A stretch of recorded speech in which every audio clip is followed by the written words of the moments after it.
અત્યારે 12th પછી એન્જિનિયરિંગના એડમિશન ચાલી રહ્યા છે, ફાર્મસીના એડમિશન ચાલી રહ્યા છે, D2Dના એડમિશન ચાલી રહ્યા છે. આપણે દરેક એડમિશનની માહિતી આપણી યુટ્યુબ ચેનલ પ્રિયેશ વિદ્યાપીઠ ઉપર પરફેક્ટ સમજાવી રહ્યા છે અને ફ્રીમાં સમજાવી રહ્યા છે.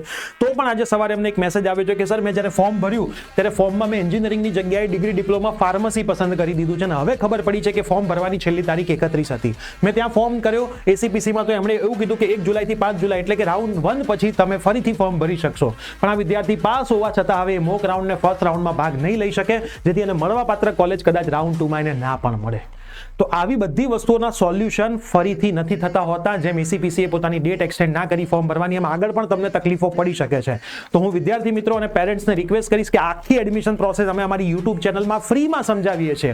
મોક રાઉન્ડ શું છે, ફર્સ્ટ રાઉન્ડ શું છે, ડોક્યુમેન્ટ ચેન્જ કેવી રીતે થાય, હાલ પણ ક્વેરી કેવી રીતે સોલ્વ કરવાની, એનો વિડીયો પણ આપણી યુટ્યુબ ચેનલમાં મૂક્યો છે. તો ખાસ અમારી યુટ્યુબ ચેનલ પ્રિયેશ વિદ્યાપીઠ ઉપર જાઓ, પ્રિયેશ વિદ્યાપીઠ ઉપર દરેક વિડીયો ચેક કરો. તમારે અમારી યુટ્યુબ ચેનલની લિંક ડાયરેક્ટ જોઈતી હોય તો કમેન્ટની અંદર ખાલી લખી દો પીવી. તમે પીવી લખશો, યુટ્યુબ ચેનલની લિંક ડીએમ કરીશું, સબસ્ક્રાઇબ કરી દો અને આખી એડમિશન પ્રોસેસ ફ્રીમાં સમજો અને તમારા મેરિટ પ્રમાણે સારી કોલેજ ને સારી બ્રાન્ચમાં એડમિશન લઈ લો. તો આ રીલ તમારા તમામ ફ્રેન્ડ્સને શેર કરજો, સેવ કરજો અને અમને ફોલો કરવાનું ના ભૂલતા.